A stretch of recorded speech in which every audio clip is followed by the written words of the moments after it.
கர்த்தருடைய பரிசுத்த நாமம் நம் மத்தியிலே மகிமைப்படுவதாக. ஹோப் டி நேயர்கள் உங்கள் அனைவரையும் ஆண்டவராகிய இயேசு கிறிஸ்துவின் நாமத்தினாலே இனிய துவக்கம் இந்த நிகழ்ச்சிக்குள்ளாய் உங்களை அன்போடு வரவேற்கிறோம். இந்த இனிய துவக்கம் நிகழ்ச்சி அனைவருடைய வாழ்க்கையில் இனிய துவக்கமாக இருந்து கொண்டிருக்கிறது என்று கர்த்தருக்குள் நம்புகிறோம். இந்த நாளின் இனிய துவக்கம் நிகழ்ச்சியும் அப்படியாகவே இருக்கும் என்று மீண்டும் நம்புகிறோம். இந்த நாளின் இனிய துவக்கம் நிகழ்ச்சியில் என்னுடைய மனைவியும் என்னுடைய மகனும் தங்களுடைய கருத்துக்களை பகிர்ந்து கொள்ளும்படியாக வந்திருக்கிறாங்க. வாங்க அவங்களை வரவேற்போம். இந்த நாளின் இனிய துவக்கம் நிகழ்ச்சிக்கு உங்களை அன்போடு வரவேற்கிறோம். தொடர்ந்து இந்த நிகழ்ச்சியில் கலந்து கொண்டு அநேக கருத்துக்களை நீங்கள் சொல்கிறீங்க. வேதாகமத்திலேருந்து அநேக தியானங்களை நம்ம படிக்கிறோம். நல்ல இனிமையான கருத்துக்கள் நம்முடைய ஆவிக்குரிய வாழ்க்கைக்கு பிரயோஜனமாக இருந்து கொண்டு இருக்கிறது. உங்களுக்கு எப்படி இருக்குது இந்த இனிய துவக்கம் நிகழ்ச்சி? ஆண்டவரை நம்ம தியானம் பண்ணுறது ரொம்ப இனிதாக இருக்குது. அது நம்ம வாழ்க்கைக்கு ரொம்ப யூஸ்ஃபுல்லாக இருக்குது. அதனால் பல ஆசீர்வாதங்களை ஆண்டவர் நம்மளுக்கு தராங்க. ஆமென் ஆமென். நிறைய வேலைகளில் நம்ம ஆவிக்குரிய வாழ்க்கையில் தொய்ந்து போயிருக்கும் போது இந்த நிகழ்ச்சியை பார்க்கும்போது இன்னொரு இனிய துவக்கமாக நமக்கு அது இருக்கிறது என்பதை பார்க்குறோம். ஜோசப், உங்களுக்கு இனிய துவக்கம் நிகழ்ச்சி ரொம்ப உற்சாகமாக இருக்குதுங்களா? கண்டிப்பாக ஆச்சரியமாகவும் இருக்குது, உற்சாகமாகவும் இருக்குது, ரொம்ப மகிமையாகவும் இருக்குது. ஏசப்பா நம்ம துதி பண்ண போது மனம் முடிஞ்ச நேரத்துலலாம் நம்ம அவரை துதி பண்ணோன்னா நம்ம இன்னும் பரவாயில்லமாகவும் இருக்கும். இன்னும் பெட்டராக ஃபீல் பண்ணுறீங்க. ஆண்டவர் சோதரம். தொடர்ந்து இந்த இனிய துவக்கம் நிகழ்ச்சியில் நிறைய கதைகள் சொல்கிறீங்க இல்லையா?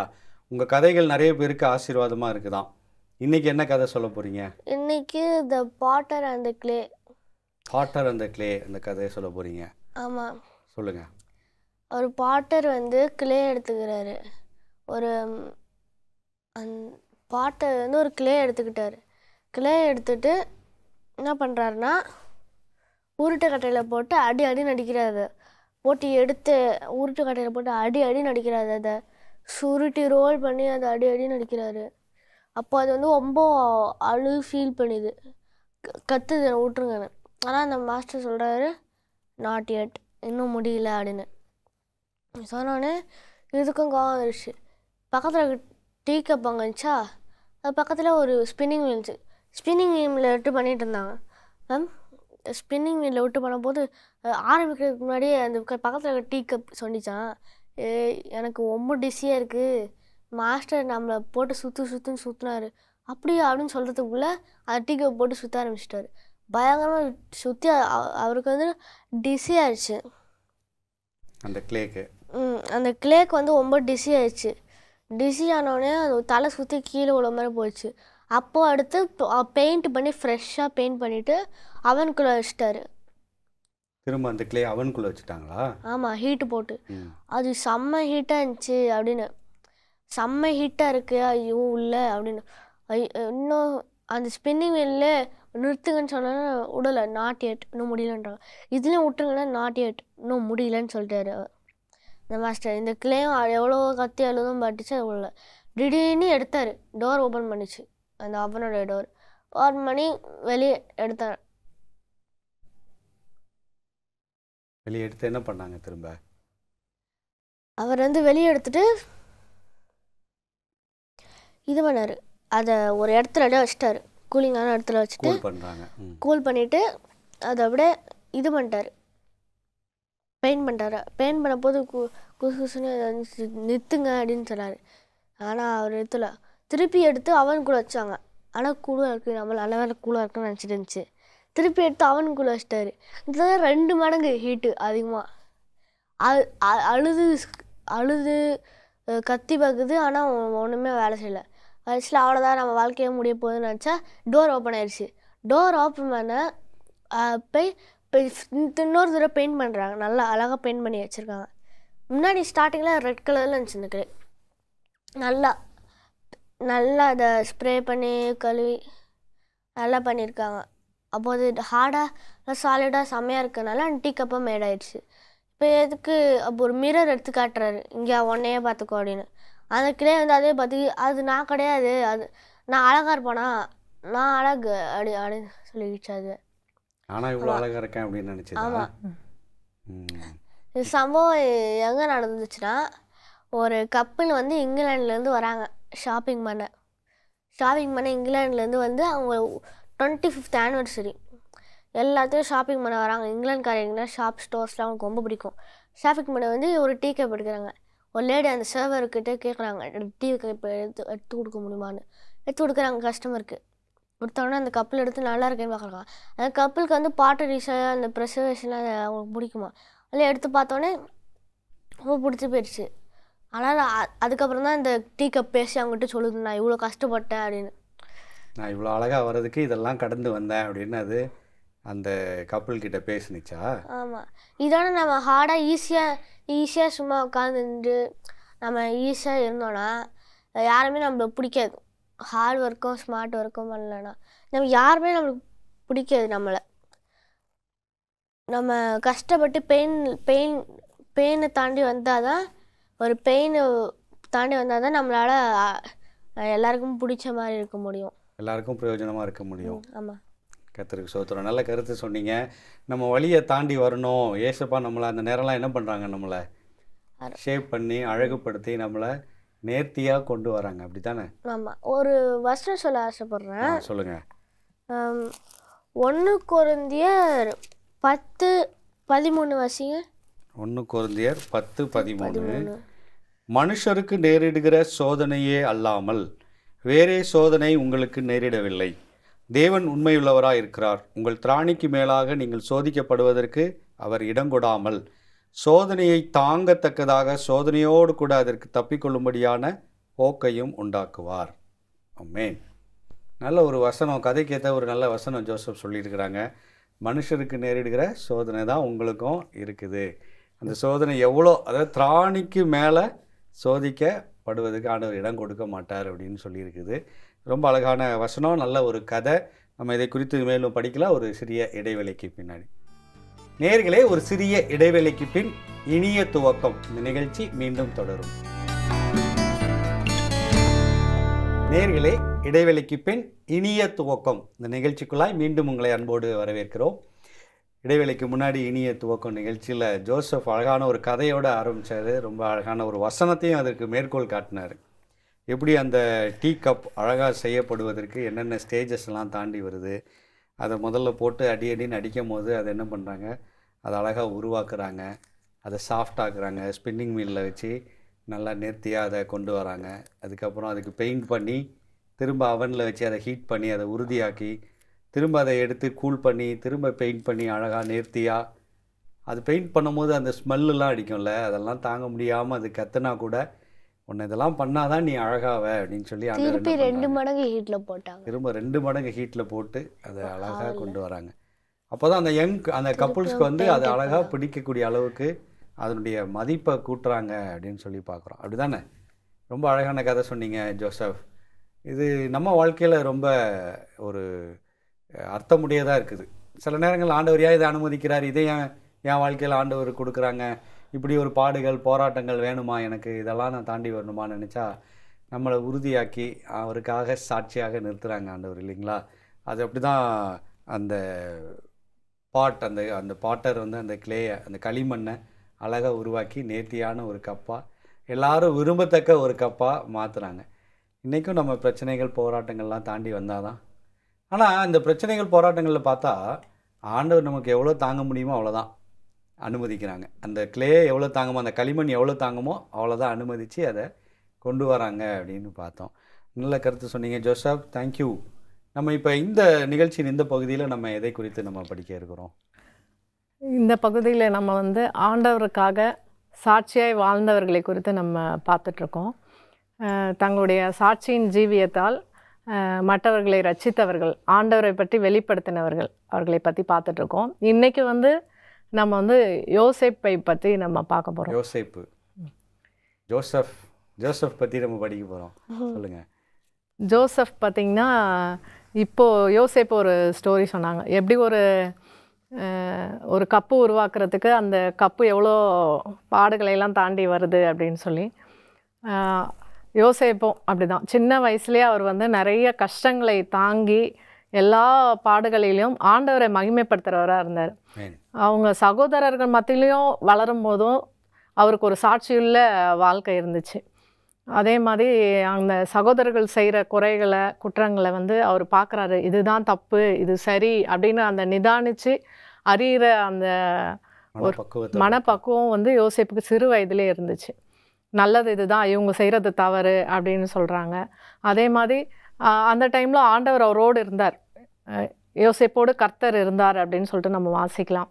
சாட்சியுள்ள ஜீவியத்தை சின்ன வயசுலேருந்து மற்ற அவங்க பிரதர்ஸு, அதுவும் அவங்க அண்ணனுங்க அப்படி இல்லைனாலும் ஒரு சின்ன பையன்தான், ஆனாலும் ஒரு சாட்சியுள்ள ஜீவியத்தை அவர் அந்த இடத்துல வெளிப்படுத்துறதை நம்ம பார்க்கலாம். அதில் ஒரு ஆச்சரியமான காரியம் என்னென்னா 10 பேர் இருக்கிறாங்க, 10-11 பேர் இருந்தாலுமே இவர் ஒருத்தர் தான் அதில் வித்தியாசமாக இருக்கிறார். மற்ற எல்லாருக்குமே அப்படி ஒரு இது இல்லை. இவர் சாட்சியின் ஜீவியத்தை அங்கேருந்தே ஆண்டவர் கொடுத்துருக்குறாங்க. தொடர்ந்து சொல்லுங்கள். அதே மாதிரி அவங்க விற்கப்படும் போதும் சரி, போத்திபார் வீட்டில் விற்கப்படுறாங்க, அந்த இடத்துலையும் பாவத்துக்கு விலகி அந்த சாட்சியுள்ள ஜீவியத்தை அவங்க வந்து கடைப்பிடிக்கதை பார்க்கலாம். நிறைய பேர் சோதனைகள் மத்தியில் நம்ம என்ன பண்ணுவோம், சோதிக்கப்படும் போது நம்ம ரொம்ப கஷ்டப்படும் போது அதில் என்ன பண்ணிடுவோம், பாவம் நம்மளை மேற்கொண்டு விட்டுரும், நம்ம வந்து பாவத்தில் விழுந்துருவோம். ஆனால் யோசேப்பு வந்து கஷ்டப்படும் போதும் சரி, ஆண்டவர் என் கூட இருக்காங்க, நான் ஆண்டவரை வந்து மகிமைப்படுத்துவேன், நான் எப்போவுமே பரிசுத்தமாக இருப்பேன் அப்படின்னு சொல்லிட்டு பாவத்தை உதறி தள்ளிவிட்டு அவர் வந்து ஓடுறாரு. அந்த கஷ்ட காலத்துலேயும் ஆண்டவரை தான் அவர் என்ன பண்ணுறாரு, பற்றி பிடிச்சிக்கிறாரு. அதுலேயும் சாட்சியுள்ள ஜீவி வந்து அவர் வாழ்கிறத பார்க்கலாம்.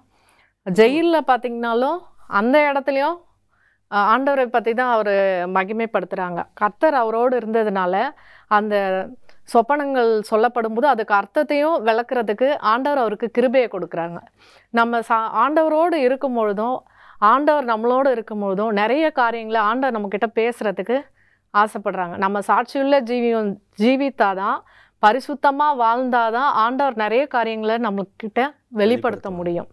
அப்போது சோதனையின் மத்தியிலும் ஒரு சிறைச்சாலை அனுபவம் இருந்தாலும், நம்ம தனிமையான காலங்கள் நம்ம வாழ்க்கையில் அனுமதிக்கப்பட்டாலும், அந்த டைம்லும் நம்ம வந்து ஆண்டவரை விட்டு பாவத்தை செய்வதற்கு நம்ம வழிகளை மாற்றிக்கொள்ளாதபடிக்கு நம்ம என்ன பண்ணோம், அந்த டைமும் தனிமையான காலங்களிலும் நம்ம வந்து ஆண்டவரை தேடி பரிசுத்தமாய் வாழும்போது நம்மளுக்கு ஒரு துணை யார் இருக்கா, ஆண்டவர் இருப்பாங்க. அப்போ அந்த கர்த்தர் நம்மோடு பேச ஆசைப்படுறாங்க. அப்படி தான் யோசேப்போடு ஆண்டவர் இருந்ததுனால அவருக்கு நிறைய காரியங்களை வெளிப்படுத்தி நிறைய காரியங்களை ஆண்டவர் வந்து பேசுகிறத நம்ம பார்க்கலாம். சொப்பனங்களை வெளிப்படுத்துகிறாங்க. ஒரு நண்பராக யோசேப்போடு என்ன பண்ணுறாங்க, ஆண்டவர் இருக்கிறாங்க. இது எல்லாத்துக்கும் காரணம் அவருடைய சாட்சியுள்ள ஜீவியம்தான். அவர் ஆண்டவரை மகிமைப்படுத்த ஆண்டவரும் அவரோட என்ன பண்ணுறாங்க, இருக்கிறத நம்ம பார்க்கலாம். கடைசியாக ராஜா முன்னாடி போய் அவங்கள நிறுத்துகிறாங்க. அப்போ சொப்பனத்தை ராஜாவுக்கு விலக்கி காட்டும் பொழுது அந்த இடத்துல ராஜா வந்து சொல்கிற காரியம் ஆதியாகமம் 41:38-39 வாசிங்க. அப்பொழுது பார்வோன் தன் ஊழியக்காரரை நோக்கி, தேவ ஆவியை பெற்ற இந்த மனுஷனைப் போல வேறொருவன் உண்டோ என்றான். பின்பு பார்வோன் யோசேப்பை நோக்கி, தேவன் இவை எல்லாவற்றையும் உனக்கு வெளிப்படுத்தி இருக்கிறபடியால் உன்னை போல விவேகமும் ஞானமும் உள்ளவன் வேறு ஒருவனும் இல்லை. எவ்வளோ பெரிய சாட்சி இல்லை? எவ்வளோ பெரிய சாட்சி. தேவ ஆவியை பெற்ற இந்த மனுஷனை போல வேறொருவன் உண்டோ, மெய்யாகவே உங்கள் தேவன் தான் தேவன், நீங்கள் தான் தேவனுடைய ஆவியை பெற்றிருக்கீங்க அப்படின்னு சொல்லிட்டு ஒரு ராஜாவே சொல்கிற அளவுக்கு யோசேப்பு வந்து அந்த இடத்துல சாட்சியாக இருந்ததை பார்க்கலாம். அவங்க உன்னை போல விவேகமும் ஞானம் உள்ளவன் வேறொருவனும் இல்லை அப்படின்னு சொல்கிறாங்க அந்த தேசத்திலே. அப்போது உன்னை போல யாரும் இல்லை, உங்கள் தேவன் தான் பெரிய தேவன், உனக்கு எல்லாற்றையும் கொடுத்துருக்காங்க அப்படின்னு சொல்லி ஆண்டவரை மகிமைப்படுத்துறதை பார்க்கலாம். ஆண்டவர் என்ன சொல்கிறாங்க, நீங்கள் எனக்கு சாட்சிகளாக இருப்பீர்கள், நீங்களே என் ஜனம்னு எல்லாருமே என்ன பண்ணுவாங்க, அறிந்து கொள்வாங்க, நீங்கள் எனக்கு சாட்சிகளாக இருப்பீங்க. அப்போது யோசேப்பை அந்த இடத்துல ஆண்டவரை முன் வைக்கிறாங்க. இவருக்குள்ளே இருக்கிறது தான் உண்மையான தேவன், யாருமே சொல்லக்கூடாத ஒரு அந்த சொப்பனத்தின் அர்த்தத்தை இந்த மகன் சொல்லியிருக்கிறான், இவங்களுடைய தேவனே உண்மையான தேவன் அப்படின்னு சொல்கிற அளவுக்கு ஒரு ராஜா வந்து அந்த இடத்துல சொல்கிற அளவுக்கு ஆண்டவர் வந்து யோசேப்பை உயர்த்தி வச்சதை பார்க்கலாம். இது எல்லாத்துக்கும் காரணம் வந்து சிறு வயதுலேருந்தே அவர் வந்து ஒரு வாழ்க்கையிலையும் ஒரு படியிலையுமே கஷ்டப்பட்டாலும் சாட்சியின் ஜீவியத்தை வந்து அவர் காத்து கொண்டார். தன்னை பாவத்தில் விழாதபடிக்கும் சரி, என்ன போராட்டங்கள் வந்தாலும், எப்படி அவங்க சோதனைகள் அகப்பட்டாலும் சரி, அதை வந்து ஆண்டவர் அவங்கள ஷேப் பண்ணி எப்படி இந்த ஒரு கப்பை ஆண்டவர் உருவாக்குறாங்களோ, அந்த டீ கப்பு எவ்வளோ பாடுபட்டாலும் அது உருவாகுது, அழகாக ஷேப்பாக உருவாகுதோ, அதே மாதிரி யோசேப்பை ஒரு ஆண்டவர் வந்து அழகாக உருவாக்கி எல்லா பாடுகள் மத்தியில் உருவாக்கி கடைசியில் ஒரு ராஜாவுக்கு முன்னாடி கூட்டிகிட்டு வந்து வச்சு ஒரு சாட்சியாய் நிறுத்தினாங்க ஆண்டவர் நாம அதனால் என்ன பண்ணுச்சு, மகிமைப்பட்டது. நல்ல ஒரு கருத்து நம்ம படிச்சுட்ருக்கோம். யோசேப்பை குறித்து அழகான ஒரு கருத்து, எப்படி அவர் சாட்சியாக ஜீவித்தார்னு நம்ம படிச்சுட்ருக்கோம். தொடர்ந்து இதை குறித்து படிக்கலாம் ஒரு சிறிய இடைவேளைக்கு பின். நேயர்களே, ஒரு சிறிய இடைவேளைக்கு பின் இனிய துவக்கம் இந்த நிகழ்ச்சி மீண்டும் தொடரும். நேயர்களே, இடைவேளைக்கு பின் இனிய துவக்கம் இந்த நிகழ்ச்சிக்குள்ளாய் மீண்டும் உங்களை அன்போடு வரவேற்கிறோம். இடைவேளைக்கு முன்னாடி இனிய துவக்கம் நிகழ்ச்சியில் சாட்சியாய் ஜீவித்தவர்கள் பட்டியலில் யோசேப்பை குறித்து அழகாக சொல்லிட்டு இருந்தீங்க. சின்ன வயசுலேருந்தே எப்படி அவர் சாட்சியாக வாழ்ந்து வந்தார், எவ்வளோ பேருக்கு அவர் சாட்சியாக இருந்தார் அப்படின்னு சொல்லி தொடர்ந்து சொல்லுங்கள், படிப்போம். நம்முடைய குழந்தை பருவத்திலேருந்து பேரண்ட்ஸ் எல்லாம் நம்மளுக்கு நல்ல ஹேபிட் தான் சொல்லி வளர்க்குறாங்க. ஆனால் எத்தனை பிள்ளைங்க வந்து இப்போது அந்த கடைப்பிடிக்கிறாங்க? இப்போது பேரண்ட்ஸ் வந்து நல்ல பழக்கத்தில் இருந்தாலும் சில பிள்ளைங்கள் கடைப்பிடிக்கிறது இல்லை. அந்த சாட்சியுள்ள ஜீவியம் வந்து இப்போது காலேஜ் மெட்ஸோ ஸ்கூல் மெட்ஸோ அவங்க வந்து வேறு பழக்கங்களில் போகும்போது அதை பார்த்துட்டு இவங்களும் என்ன பண்ணுறாங்க, அவங்கள போல் இருக்கணும் அந்த மாதிரி ஆசைப்பட்டு இப்போ இதுதான் வந்து புது மாடல், இப்போ இதுதான் பண்ணணும் அப்படின்னா எங்களை கிண்டல் பண்ணுவாங்க. அந்த மாதிரிலாம் சொல்லி வந்து என்ன பண்ணுறாங்க, தேவனை மறுதளிக்கிற காரியங்கள்லாம் என்ன பண்ணுறாங்க, செய்கிறாங்க. ஆனால் நம்ம அப்படி இருக்கக்கூடாது. ஆண்டவருடைய பிள்ளைங்க வந்து ஆண்டவரை வந்து எப்போவுமே பற்றி பிடிச்சிட்டு பக்தியாக இருக்கணும். மற்றவர்கள் எப்படி நினைப்பாங்க, என்ன சொல்லுவாங்க அந்த மாதிரிலாம் நம்ம யோசிக்காதபடிக்கு ஆண்டவருக்கு சாட்சியாக இருக்கணும். யோசேப்பை போல் நம்ம என்ன பண்ணணும், சாட்சியுள்ள ஜீவியத்தை நம்ம வாழணும். எந்த சூழ்நிலையில் இருந்தாலும் வாழணும். போராட்டங்கள், கஷ்டங்கள் எது வந்தாலும் இந்த கஷ்டம் இருக்குது எனக்கு, அதனால் நான் இதை தவறு செஞ்சிட்டேன், அதனால் ஆண்டவரை விட்டு போயிட்டேன் அப்படின்னு சொல்லாதபடிக்கு, பாடுகள் கஷ்டங்கள் வந்தாலும் சாட்சியுள்ள ஜீவியம் வாழ முடியும் அப்படின்றதுக்கு வந்து யோசேப்பு ஒரு சாட்சியாக இருக்கிறாங்க. யோசேப்பு ஒவ்வொரு கட்டத்துலேயுமே சாட்சியாக இருக்கிறத பார்க்குறோம். அதாவது வீட்டில் இருக்கும் போதும் சரி, வேறு ஒரு நாட்டில் இருக்கும் போதும் சரி, அங்கே யாருமே பார்க்குறதுக்கு இல்லையே, அப்பா இல்லையே, அண்ணன் இல்லையே, யாரும் இல்லையே, நம்ம தப்பு செய்யலாம் அப்படின்னு இல்லை. ஆண்டவர் பார்க்குறாரு, நான் அவருக்கு சாட்சியாக இருக்கணும்னு. போத்திபார் வீட்லேயும் சாட்சியாக இருக்கிறாரு, சிறைச்சாலையிலையும் சாட்சியாக இருக்கிறாரு, அரண்மனையிலையும் சாட்சியாக இருக்கிறத பார்க்குறோம். அதனால் எகிப்தியர்கள் எல்லாருக்குமே நம்முடைய ஆண்டவரை பற்றி ஒரு பெரிய சாட்சியாக அங்கே இருந்திருக்கிறாரு. ஒருவேளை நம்ம தூர தேசத்தில் இருக்கலாம், பெற்றோரை விட்டோ வீட்டை விட்டோ நம்ம வேறு ஒரு இடத்துல ஹாஸ்டல்லையோ எங்கேயோ இருக்கலாம். ஆனால் அங்கே இருக்கிற இடத்துல நம்ம சாட்சியாக இருக்கும்படி அழைக்கப்பட்டிருக்கிறோம். ஒரு அழகான ஒரு வரியை நான் படித்தேன், நீ காட்சியாக இருக்கும்படி அழைக்கப்படவில்லை, சாட்சியாக இருக்கும்படி அழைக்கப்பட்டிருக்கிறாயின்னு. யோசேப்புடைய வாழ்க்கைக்கு அது ஒரு சரியான ஒரு கூற்றாக இருக்குதுன்னு நான் பார்க்குறேன். நல்ல கருத்துக்களை சொன்னீங்க. யோசேப்புடைய வாழ்க்கையிலிருந்து நம்ம பாடத்தை கற்றுக்கொள்கிறோம். யோசேப்புடைய கதையும் சரி, ஜோசப் சொன்ன அந்த டீ கப்போட கதையும் சரி, எல்லா ஸ்டேஜ்லேயும் அடி வாங்கி பெயின் எல்லாத்தையும் தாண்டி வந்தாலும் கூட ஆண்டவர் அழகாக ஷேப் பண்ணி யோசேப்பை அந்த எகிப்துக்கு அதிகாரியாக ஆக்குறார். அது வரைக்கும் அவர் சாட்சியாக இருக்கிறாரு அப்படின்னு பார்க்குறோம். நாமளும் அப்படி இருக்கணும், ஆண்டவர் நம்மையும் அப்படி கனப்படுத்துவார். சரி, இன்றைக்கான இந்த இனிய துவக்க நிகழ்ச்சியில் இன்றைய ஒரு வாக்குத்தத்தத்தை நம்ம பார்ப்போம். என்னாகமும் 6வது அதிகாரம் 25வது வசனம். என்னாகமும் 6வது அதிகாரம் 25வது ஒரு வசனத்தை நம்ம பார்க்கலாம். ஜோசப் வாசிக்கிறீங்களா? கர்த்தர் தம்முடைய முகத்தை உன்மேல் பிரகாசிக்க பண்ணி உன்மேல் கிருபையாய் இருக்க கடவர். ஆமென். கர்த்தர் தம்முடைய முகத்தை உன்மேல் பிரகாசிக்க பண்ணி உன்மேல் கிருபையாய் இருக்க கடவர் அப்படின்னு பார்க்குறோம். இங்கே பல நேரங்களில் யாராவது என்னை பார்க்க மாட்டாங்களா அப்படின்னு தான் நம்ம நினச்சிட்ருக்குறோம். கர்த்தர் கொடுக்குற வாக்குத்தத்தை, நான் உன் என்ன பண்ணுறேன், என் முகத்தை பிரகாசிக்க பண்ணுறேன் அப்படின்னு சொல்கிறாங்க. ஜோசப், என்னைக்காவது யாரோ உங்களை பார்த்து நீங்கள் ஜீசஸ் மாதிரியே இருக்கீங்க அப்படின்னு சொல்லியிருக்காங்களா? அப்படி நம்ம வாழ்ந்துருக்குறோமா? இல்லை, அப்படி வாழணும்ல, ஜீசஸ் மாதிரியே இருக்கிறீங்க அப்படின்னு. அவருடைய முகம் நம்ம மேலே பிரகாசிக்கணுமா? அப்படி பிரகாசிக்கும் போது நம்ம என்ன இருப்போம், எப்படி சன்லைட் அந்த மூன் மேலே பட்டோன்னே மூன் எப்படி பிரகாசிக்குதுல்ல, அதே மாதிரி இயேசு கிறிஸ்து சூரியனாக நம்ம மேலே பிரகாசிக்கும் போது நம்மளும் எப்படி இருப்போம், பிரகாசமாக இருப்போம் இல்லையா? மற்றவங்களுக்கு பிரகாசமாக ஆசீர்வாதமாக நம்ம இருப்போம் என்பதில் எந்த வித சந்தேகம் இல்லை. இந்த வாக்குத்தத்தம் சொல்லுது, கர்த்தர் தம்முடைய முகத்தை நம்ம மேலே என்ன பண்ணுவாங்களாம்? பிரகாசிக்க பண்ணுவாங்களாம். நம்ம மேலே பிரகாசிக்க பண்ணுவாங்களாம். நம்மளையும் ஷைன் பண்ண வைப்பாங்களாம் அப்படியே. அது மாத்திரமல்ல, உன்மேல் கிருபையாக இருக்க கடவர். இந்த கிருபை நமக்கு ரொம்ப ரொம்ப அவசியமாக இருக்குது. அதுவும் இந்த கடைசி காலகட்டங்களில் இந்த கிருபை நமக்கு ரொம்ப அவசியமாக இருக்கிறது. நோவாவுடைய காலத்தில் பார்க்கும் பொழுது எல்லாரும் எப்படி இருந்தாங்க? ரொம்ப மோசமான ஒரு வாழ்க்கை இருந்தாங்க. ஆதியாகமம் 6வது அதிகாரம் 8வது வசனம் சொல்லுது, நோவாவுக்கோ கர்த்தருடைய கண்களில் கிருபை கிடைத்தது. அந்த கிருபை இன்றைக்கும் இந்த கடைசி காலகட்டங்களில் வாழ்கிற நமக்கும் அந்த கிருபை கிடைக்கணும் அப்படின்னா இந்த வாக்குத்தத்தத்தை நம்ம பிடிச்சுக்கிட்டோம்னா நிச்சயமாக ஆண்டவர் என்ன பண்ணுவாங்களாம்? கிருபையாக இருக்க கடவர், நம்மேல் கிருபையாக இருப்பாங்க அப்படின்றதுல எந்தவித சந்தேகம் இல்லை. நம்மளை மற்றவங்க முன்னாடி பிரகாசிக்க பண்ண செய்ய போகிறாங்க. ஏன்னா அவர் முகத்தை நம்ம மேலே பிரகாசிக்க பண்ணி நம்மளையும் என்ன பண்ண போகிறாங்க? ஷைன் பண்ண வைக்க போகிறாங்க, பிரகாசிக்க பண்ண போகிறாங்க. அவருடைய கிருபை நம்மை தாங்க. ஒவ்வொரு நாள் காலை வேளையிலும் நம்ம எழுந்திருப்பதே அவருடைய கிருபை. ஒவ்வொரு நாளும் நம்ம சுகமாக நித்திரை செய்வது அவருடைய கிருபை.